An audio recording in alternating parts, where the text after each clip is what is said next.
Tong otmoqda. Xorazm uyg'onmoqda. Chang orasidan quyoshning birinchi nuri yerga tushadi. Insoniyatning eng buyuk kashfiyotlaridan biri boshlanmoqda. U paytda teleskop yo'q edi. Faqat soya va g'oya bor edi. Ammo bir inson shunday soya orqali butun yerning sirini ochmoqchi edi. Uning ismi Abu Rayhon Beruniy.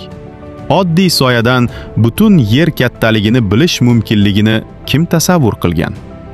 Beruniy tog' bag'rida turib osmonni kuzatmoqda. Shu oddiy tajriba insoniyatni ilmiy tafakkur sari yetaklagan ilk qadam edi.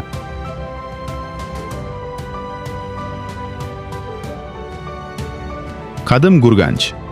Sahro ustidan quyosh nuri taralmoqda. Ammo bu nur oddiy issiqlik emas edi. Bu bilimning nuri edi. Insonlar hali yerning chegarasini bilmasdi. Ammo bir odam, Beruniy, soyaga qarab yerning o'lchamini topdi. U uchun ilm yozilgan matn emas, balki yashayotgan haqiqat edi.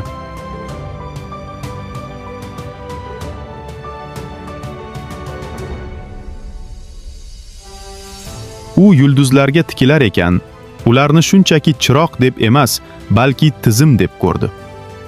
Osmon tartibi va yer tartibini birinchi bo'lib anglagan edi.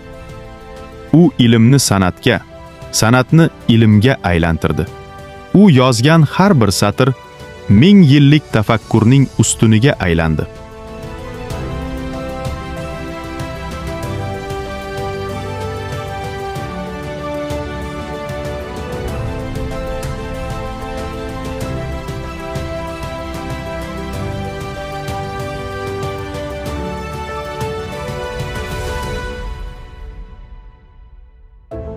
Beruniy insoniyatga shunchaki bilim emas, tafakkur yo'lini berdi. Ilm soya bilan boshlandi, ammo Beruniy tufayli nurga aylandi.